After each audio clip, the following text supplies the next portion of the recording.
ஆட்டம் வேணா மயிறு வேணா போங்க எவ்வளோ பண்ணி அடி வேணுமா காப்பாங்க வாங்க வர்றியா ஆனந்துவா ஐயா தானே வாங்கி வளர்க்க வர்றாரு எவ்வளோப்பா 10 விலைக்கு 8 ரூபாப்பா சரி 8000 ரூபா அப்போ எவ்வளோ தரேன் ஆச்சா நானும் கேட்டு போயிருக்கேன் எவ்வளோ முடிவு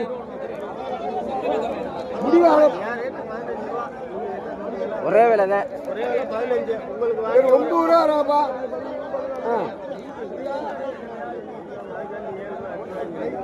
எவ்வளவுதான் தர விலை இப்போ வர சொன்னார் அவரு 5 ரூபா சொல்றாரு 5 ரூபா சொல்லி 5 ரூபாய்க்கு வித்துடலாமா ஆமா எத்தனை கிலோண்ணே கறி இருக்கும் கொடுங்க இருக்கான் 12